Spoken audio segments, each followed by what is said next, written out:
बेटा, मुझे शादी नहीं करनी है। मुझे सभी औरतों से डर लगता है।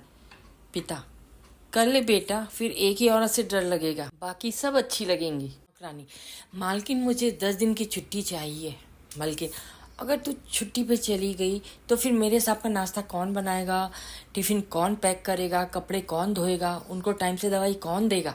नौकरानी शर्माते हुए, अगर आप कहें तो मैं सांप को भी अपने साथ ले जाऊं। ने डॉक्टर से पूछा, डॉक्टर साहब, मुझे अस्पताल में कब तक रुकना पड़ेगा। डॉक्टर, ऑपरेशन सफल हुआ तो 1 हफ्ता, नहीं तो आधा घंटा। संजू, भाई बीवी के मेकअप का खर्चा बर्दाश्त नहीं होता।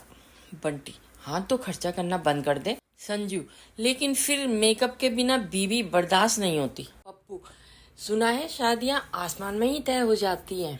गप्पू, बिल्कुल ठीक, लेकिन ये भी याद रखना कि तूफान और बिजली भी आसमान से ही कड़कती हैं। शादी एक ऐसा दिन है जब लड़का स्टेज पर अपनी दुल्हन के साथ बैठे हुए दूसरी लड़कियों को देखकर सोचता है, अचानक इतनी सुंदर लड़कियां कहाँ से आ गईं? आज से पहले कहाँ मर गई थी? क्या तुम जानती हो दुनिया में सबसे ज्यादा शरीफ कौन है? पत्नी, दुनिया में सिर्फ वही लोग शरीफ हैं जिनके मोबाइल में पासवर्ड नहीं है। जीजा अपने दोस्त से बात करते हुए कहता है, यार औरतें बहुत चालाक होती जा रही हैं। दोस्त, ऐसे कैसे? जीजा, हाँ यार, कल मैंने अपनी साली से मजाक में कहा, साली तो आधी घरवाली होती है, कम वक्त अब आधी सैलरी मांग रही। पति, तुम्हारे पापा मानते क्यों नहीं है? जले पर नमक छिड़कने की आदत गई नहीं है अब तक उनकी। पत्नी, अब क्या हो गया? पति, आज फिर से पूछ रहे थे कि मेरी बेटी से शादी करके खुश तो हो ना। पत्नी, तुम हर बात में मेरे मायके वालों को बीच में क्यों लाते हो? पति, देखो, जब टीवी में खराबी आती है तो कोई टीवी को थोड़ा ही बोलता है, गाली तो कंपनी वाले ही खाते हैं। एक कंजूस आदमी ने शेख को खून देकर उसकी जान बचाई। शेख ने खुश होकर उसे मर्सिडीज कार गिफ्ट दी। शेख को फिर खून की जरूरत पड़ी, आदमी ने फिर खून दिया। अब की बार शेख ने सिर्फ लड्डू दिए। कंजूस, इस बार सिर्फ लड्डू? शेख, अब मेरे अंदर भी तुम्हारा खून दौड़ रहा है।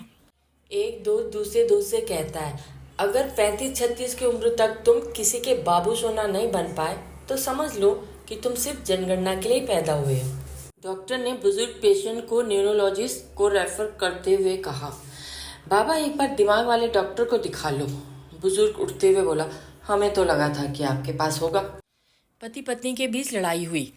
पत्नी बाजार जाके जहर ले आई और खा लिया, लेकिन वो मरी नहीं बल्कि बीमार पड़ गई।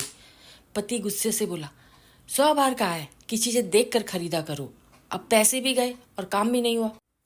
गोलू राजू से, यार पता है, सरकारी नौकरी करता हुआ लड़का रिश्तेदारों के बीच ध्रुव तारे जैसे चमकता है। बाकी रिश्तेदारों को हम बेरोजगार लोग ऐसे लगते हैं जैसे धारा 302 में जेल से बाहर आए हों। पप्पू, सुना है शादियाँ आसमान में ही तय हो जाती हैं। गप्पू, बिल्कुल ठीक, लेकिन ये भी याद रखना कि तूफान और बिजली भी आसमान से ही कड़कती हैं। चंपू, यार मुझे बचपन से शौक था अच्छा इंसान बनने का। गप्पू, फिर क्या हुआ, बन गए? चंपू, अरे कहाँ, बचपन खत्म, शौक खत्म।